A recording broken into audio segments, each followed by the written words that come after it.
Our kids would really be at risk and be in dangerous situations if they didn't have a place to go. We would have situations that would be very lethal to some of our kids that we work with.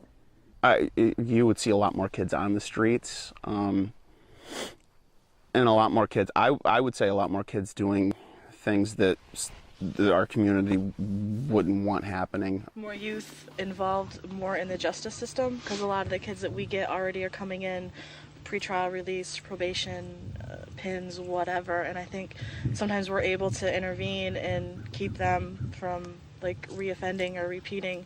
They would be in the street or incarcerated or maybe dead. We have so many different services to offer them that to take away all of them would be catastrophic, I think. It's so easy for our young people to turn to the streets because they say there's no place to go, nobody understands me. Being here, they have that. They have caring adults that understand them.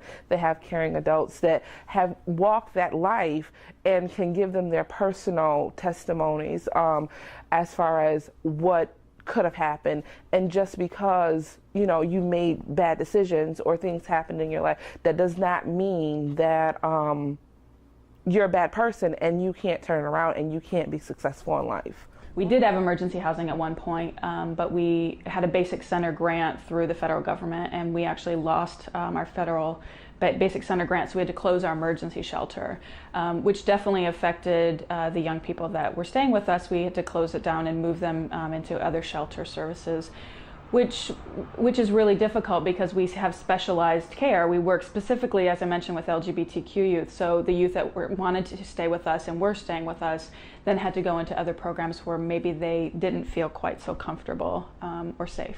Well, I'm not going to claim to you that these kids are safe on the street right now, even with the street outreach program out there. But I think we make a dent in it for them. Without the program,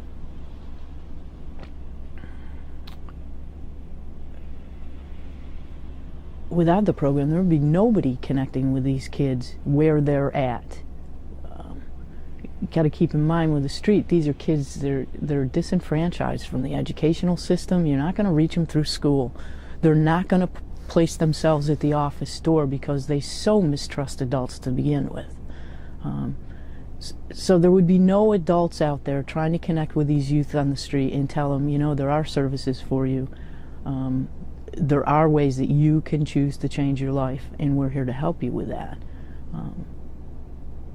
I think the rate of homelessness among youth here in Monroe County could be as much as doubled as it is right now.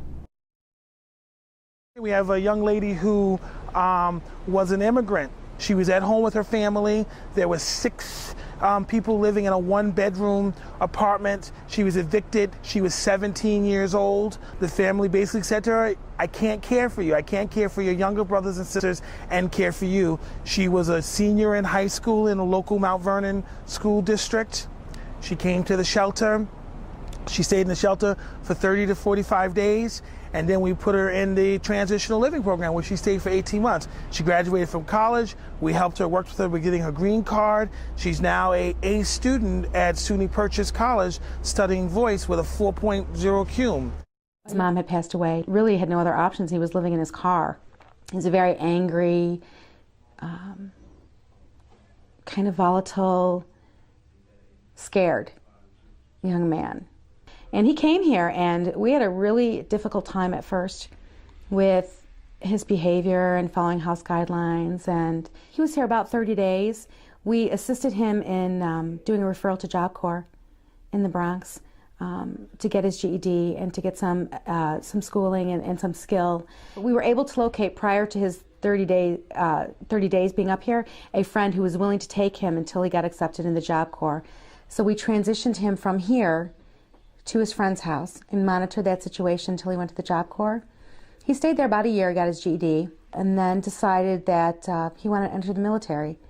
And he actually came back this past Christmas, in full military uniform. He is in a special forces unit of the Army. Staff was so proud that they almost cried when they told me that he came back. They felt so proud when they saw him walk through the door. And they described him as a mature, individual, somebody who had developed into a mature young man who didn't display any of the aggression and the anger that he had felt when he was here before, who really had grown up